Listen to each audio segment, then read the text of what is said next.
بڑی نیک اور صالح خاتون تھیں. وہ کہتی ہیں کہ میں نا بڑے امیر آدمی کی بیوی تھی, اپنے شوہر کے ساتھ چھت پہ بیٹھی تھی تو نیچے فقیر مانگنے والا آیا. اس نے بڑے درد سے صدا کی تو میں نے اپنے شوہر سے کہا کچھ دے دیں. کہا دفع کر, ان لوگوں نے دھندا بنایا ہوا ہے. کہتی میں میکے سے بھی بڑا مال لے کے آئی تھی, میرے ماں باپ بڑے امیر تھے, تو میں نے نا چوری اپنے خامہ سے نظر بچا کے باتھ روم جانے کے بہانے گئی اور نیچے جا کے 5 دینار میں نے اس فقیر کی ہتھیلی پہ رکھے. کہتے اس نے 5 دینار دیکھے, پھر میری طرف دیکھا تو میں نے اس کی آنکھوں میں آنسو چمکتے دیکھے. کہنے لگے بی بی رب تیرا بھلا کرے, میں 3 دنوں کا بھوکا ہوں.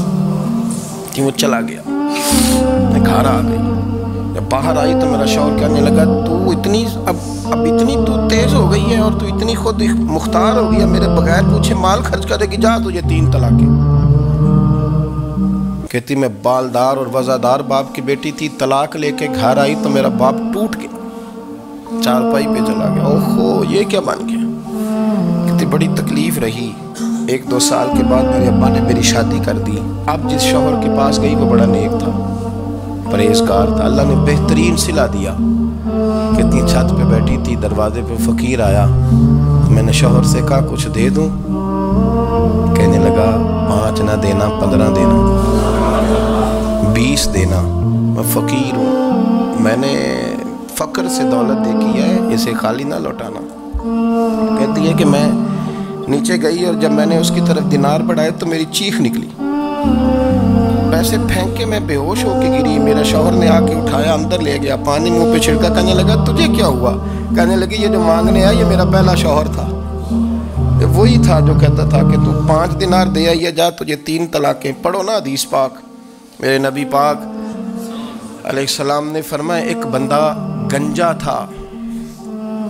گنجا کوئی ترتیب آگے پیچھے ہو جائے تو مفہوم کے لحاظ سے, لیکن میں مفہوم اس کا واضح کرتا ہوں. ایک گنجا تھا, کوئی شے نہیں تھی, سر پہ بال بھی نہیں تھے, رویا کرتا تھا.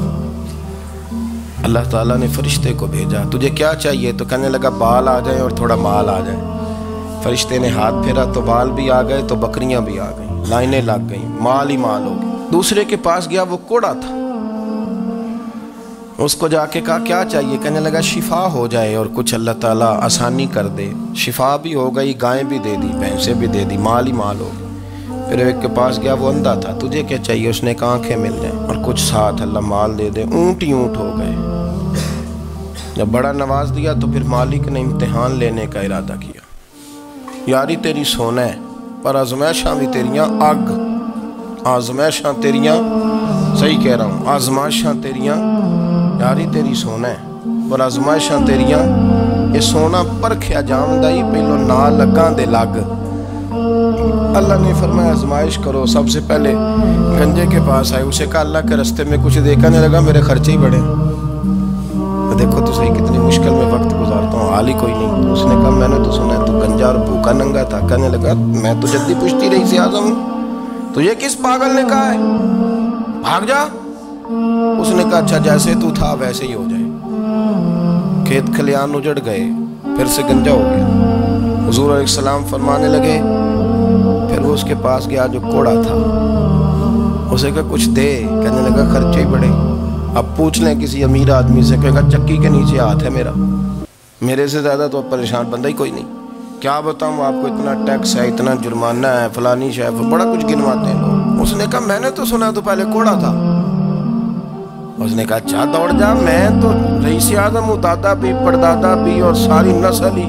اس نے کہا اچھا جیسے تو تھا ویسے ہی ہو جائے.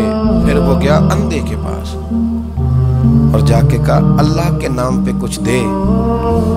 تو کہنے لگا رب کے نام پہ, یہ کھڑے ہیں اونٹ جتنے تیرے دل کرے لے دا. اس نے کہا کیا معنی اس بات کا. کہنے لگا یار تجھے کیا بتاؤں, میں تو اندھا تھا, میں نے تو کبھی دنیا دیکھی نہیں تھی.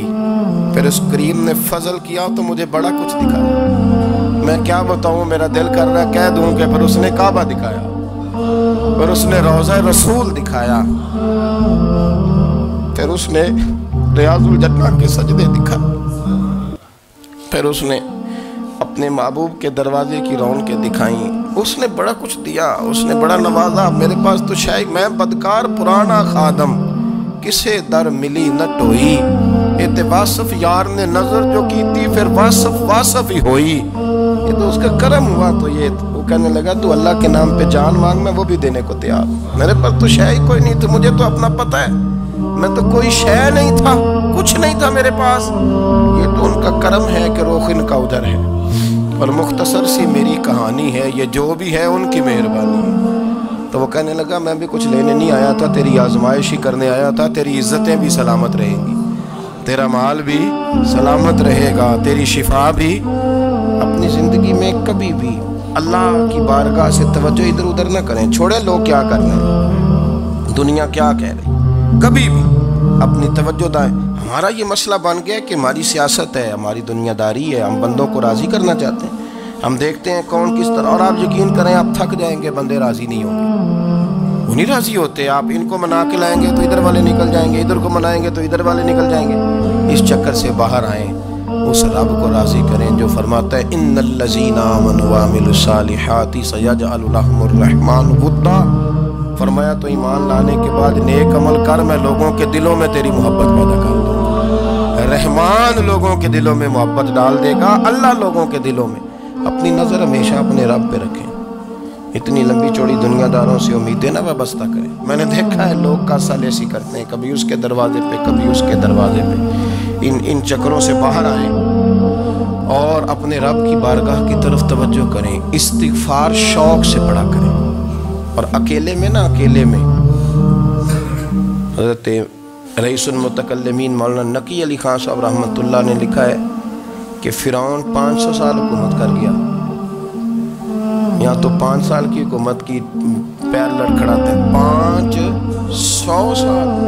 ہمارے اصل وجہ یہ تھی کہ دنیا جب سو جاتی تھی نا تو اوپر چادر لے کے تو مسلح پہ بیٹھ جاتا تھا اور ہاتھ باندھ کے کہتا تھا رب تو ہی ہے، میرا پردہ نہ کھولنا، مالک تو ہی ہے، کرم نوازی کرنا، میری پکڑ نہ کرنا۔